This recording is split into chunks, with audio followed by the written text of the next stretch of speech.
திராவிட முன்னேற்றக் கழகத்தின் தலைமையிலான மதச்சார்பற்ற முற்போக்கு கூட்டணி எக்கு கோட்டையைப் போல உறுதியாகவும் பலமாகவும் இருக்கிறது. திராவிட முன்னேற்றக் கழகம் தொடர்ந்து மாநாடுகளை நடத்தி லட்சோப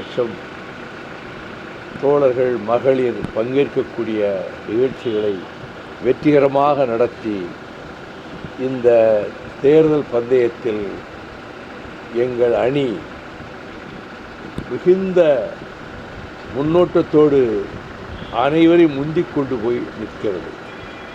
ஆகையினால் வரப்போகிற தேர்தலில் திமுக கழக தலைமையிலான அணி மிக பெரும்பான்மையான வெற்றியை பெறும். திராவிட முன்னேற்றக் கழகம் நான் தொடக்கத்திலிருந்து கூறி வருவதைப் போல தனிப்பெரும்பான்மை பெற்று திராவிட மாடல் ஆட்சியை 26க்கு பின்னரும் தொடரும் என்ற முழு நம்பிக்கை எனக்கு இருக்கின்றது. டிடிவியை பற்றி எல்லாருமே விமர்சனம் வச்சாங்க சார். இபிஎஸ் விமர்சனம் வச்சாங்க, செல்லூர் ராஜு எல்லாருமே விமர்சனம் வச்சுட்டு பலவடிக்கும் அதே கூட்டணியில் இருக்காங்க. அவங்க பிரச்சாரம் எப்படி இருக்குன்னு பாருங்க. கட்சிகள் அணி மாறுறது, முதல்ல பேசுகிறதுக்கு மாறாக சில விமர்சனம் பண்ணுறது, இது சகஜமாக ஜனநாயகத்தில் தமிழ்நாட்டில் மட்டும் இல்லை, மகாராஷ்டிரத்தில் எல்லா இடங்களும் ஏற்படக்கூடிய ஒன்று தான். அதனால் அவங்களுக்கு ஒருத்தருக்கு ஒருத்தர் மாறி மாறி கருத்துக்களை பேசிக்கிறாங்க. நான் யாரையும் விமர்சிக்கிறது இல்லை.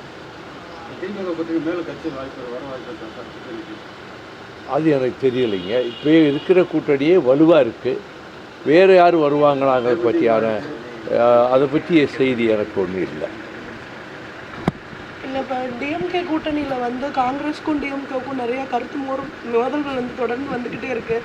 கூட்டணி இன்னும் வலுப்பெறுமா? இல்லை, கருத்து மோதல்களுக்கெல்லாம் முற்றுப்புள்ளி வைக்கிற விதத்தில் தான் திராவிட முன்னேற்றக் கழகத்தின் துணை பொதுச் செயலாளர், நாடாளுமன்ற மக்களவையினுடைய அந்த குழு தலைவர் சகோதரி கனிமொழி அவர்கள் காங்கிரஸ் கட்சியின் சார்பில் இருக்கக்கூடிய தலைவர் ராகுல் காந்தியை சந்திக்க இருப்பதாகவும் கூட்டணி பற்றியும் அதில் பேசக்கூடும் என்றும் இன்றைக்கு செய்திகள் வெளியாகி இருக்கின்றன.